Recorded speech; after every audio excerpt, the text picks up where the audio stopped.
Lefebvre, je suis propriétaire du site internet Viking Chasse et Pêche. J'ai décidé de vous faire une petite vidéo pour vous démontrer ma méthode que j'utilise pour faire ma prospection du terrain de chasse dans le cas de l'orignal. Ça peut servir aussi dans le cas du chevreuil. Donc, toutes les informations que je vais vous présenter ici sont disponibles sur mon site internet vikingchassepêche.com. Donc, si vous allez dans la section prospection ici, et on descend. Bon, ici, je vous mets tous les liens là, des sites qu'on va aller visiter par la suite.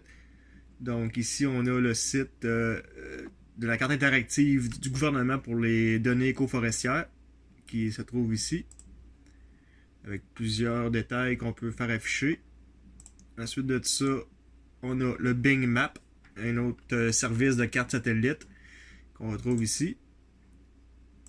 Ensuite de ça, MapQuest qui se trouve ici. Yandexmap ici, que lui aussi on peut utiliser avec des outils comme on peut faire de la mesure de terrain, qui est très pratique. Ensuite, celui qui est le plus connu, je crois, c'est le Google Maps. Ici, moi je l'utilise dans le mode Shadow, ici, comme ce qu'on peut voir les ombres des montagnes et tout ça. On peut aussi l'utiliser en satellite comme ça, mais moi je préfère de loin l'utiliser avec le relief, tout simplement, car mon satellite Bing et Yandex offrent beaucoup plus de précision côté satellite. Bon, aujourd'hui je vais vous présenter un peu comment que je procède pour visiter mes terrains de chasse virtuels. J'utilise aussi Google Earth, qui est très pratique pour voir les dénivelés des montagnes, les coulées. Donc on va commencer avec un territoire de chasse que je connais, ici. Ce que je fais pour commencer souvent, c'est que je viens superposer mes différents sites. Donc comme exemple ici, on voit qu'on a un petit lac là et un autre lac là. Avec Bing, je viens superposer mon lac, les deux lacs ici. Fait que si je switch d'un site à l'autre, les lacs se superposent. Je fais la même chose avec mes différents satellites. Avec Yandex, Bing, vous voyez qu'ils suivent encore. Même chose avec les données éco-forestières. Ici, on voit encore une fois avec Bing, ça suit partout. Donc c'est plus facile de switcher un et l'autre et voir vraiment d'être capable de se référer sur la carte facilement. Bon. Je commence souvent ma prospection avec justement Bing, ici, ou Yandex. On est capable de voir vraiment, comme ici, on voit vraiment la différence entre la forêt mature et les coupes forestières. Comme ça ici. Ensuite de ça, si on va avoir de l'information sur les coupes forestières et tout ça, c'est là que je viens utiliser mon site du gouvernement, qui est très pratique. On a énormément d'informations de disponibles ici. Donc, si je veux voir, exemple, tout ce qui est peuplement éco-forestier, bon, ben j'ai juste à venir le chercher ici. Peuplement éco-forestier, je clique dessus et hop, j'ai la carte du peuplement éco-forestier. Comme on peut voir ici, on ne voit pas beaucoup de feuillus, à part ici un petit peu. Et peut-être un petit peu ici. Mais c'est normal parce qu'il ne nous montre pas toutes les années de régénération. Il y a d'autres aussi informations super importantes qu'on peut avoir de besoin, comme les feux de forêt. Ici, on a la récolte et reboisement. Donc, si on peut voir les coupes forestières entre 2000 et 2009, on clique là-dessus et hop, on voit partout les coupes forestières. Fait qu'on peut voir aussi que c'est une coupe forestière de 2001, 2002. Ça joue pas mal entre ça. Ici, c'est 99. Fait que c'est switch encore une fois avec ça ici. On peut vraiment voir la différence entre les deux. Et voilà, on voit vraiment que ça ici, c'est un bûcher de 2001. Donc, on peut enlever ça.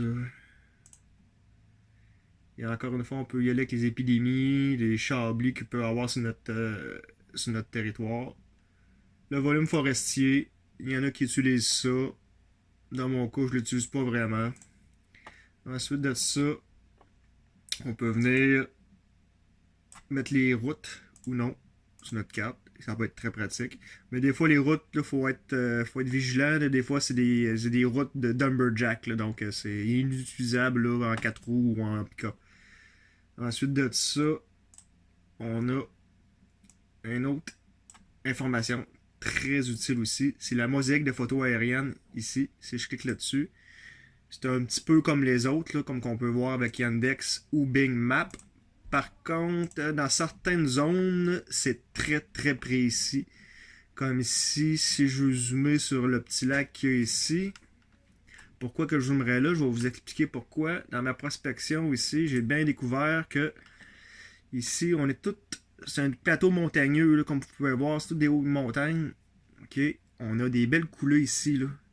Il y a une grosse coulée qui s'en va dans cette direction-là ici.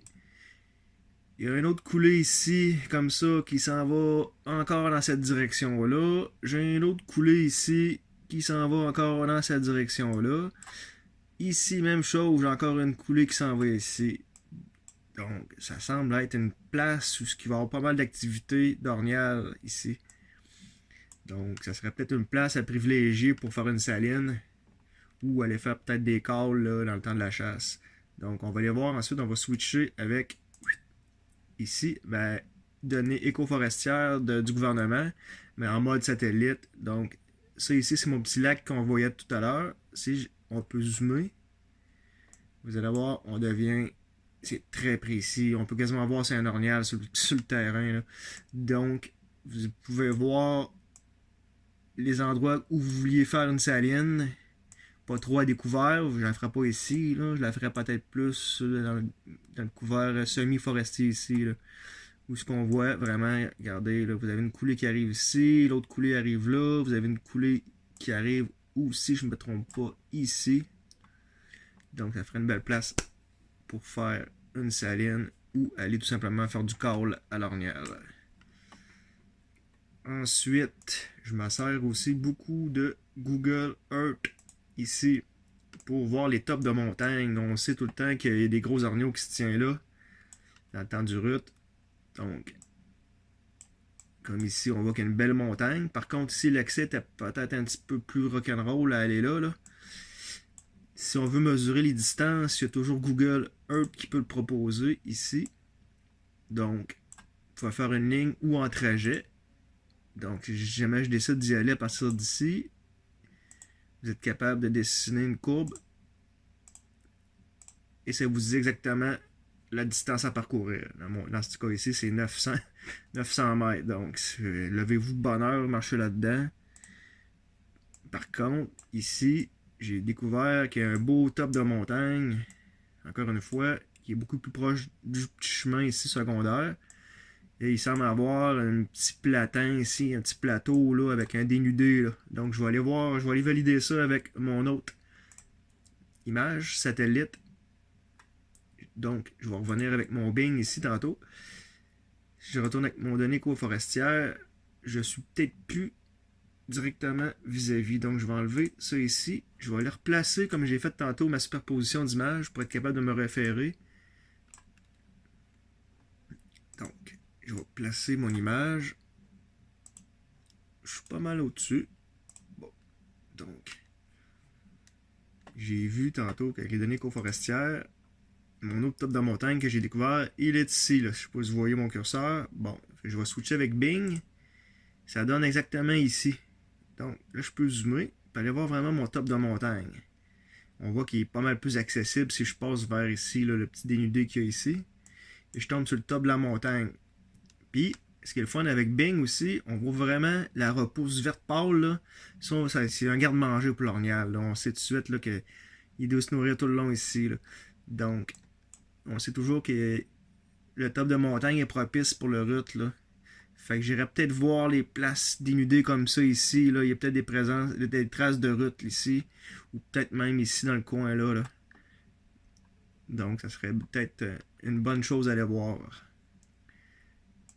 Puis on peut voir qu'il y a un couvert quand même là, de forêt mature où l'ornial peut aller se réfugier, dormir. Il y a un garde-manger tout le tour ici. Donc, c'est une place à aller voir. Encore une fois, c'est un outil très, très, très intéressant pour faire la prospection. On peut se promener comme ça, puis voir vraiment toute la zone de ton territoire de chasse. Puis ensuite, tu peux valider, comme je vous ai dit, avec les différentes cartes satellites ici. Yandex aussi offre la possibilité de faire de la mesure, encore une fois. Si je zoome un peu, ici étant mon top de montagne qu'on vient d'aller visiter, bon, ben si je me dis que je pars d'ici, je monte le top de la montagne, j'ai seulement 364, mettons 450 mètres à faire au lieu de, comme tout à l'heure, quasiment 1 km. Donc je prioriserais peut-être cette place ici si j'ai pas grand temps à ma journée ou si j'ai pas énormément de temps de chasse. On sait qu'il y en a qui ont vraiment pas beaucoup de journées de chasse à leur disposition. Donc ça sert à rien d'aller se taper une journée de marche pour se rendre à des endroits inaccessibles ou presque. Il faut penser aussi à rapporter la bête après l'avoir tiré. Donc ça peut être quasiment une journée et demie ici pour ramener la bête là. Donc ça fait le tour un peu de ce que je voulais vous montrer pour cette petite vidéo. C'est vraiment la méthode que moi j'utilise. Il y a sûrement d'autres méthodes à faire, mais je sais que celle-là a porté fruit. J'arrive sur le terrain, puis je sais déjà où c'est que je m'en vais, où ce que je vais voir. Ensuite de ça, ce que je fais, je crée avec un logiciel, je me crée une carte pour Avenza Map, que vous connaissez sûrement. C'est un logiciel qui peut remplacer les GPS. C'est une application qui s'installe sur nos téléphones intelligents Android ou Apple. Et puis, je suis capable de créer des cartes satellites, un peu comme ce qu'on voit ici. J'ai le choix entre toujours le fameux Google Earth, ici, mais qui n'est pas tout le temps très à jour. J'ai le choix aussi de créer une carte avec Bing, qui est selon moi une des meilleures cartes côté résolution. On peut vraiment zoomer pratiquement à l'infini.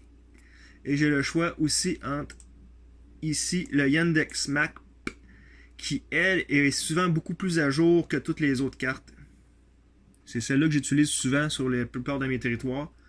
Ensuite, j'importe cette carte-là sur mon téléphone dans Avenza Map. Et en live, je suis capable de voir exactement où je me déplace, soit dans le bûcher, dans les chemins ou en forêt mature. Donc, c'est un service que je peux offrir pour la création de cartes pour Avenza Map. Si vous voulez avoir plus d'informations, vous avez des questions, n'hésitez pas à me contacter via mon site web vikingchassepêche.com.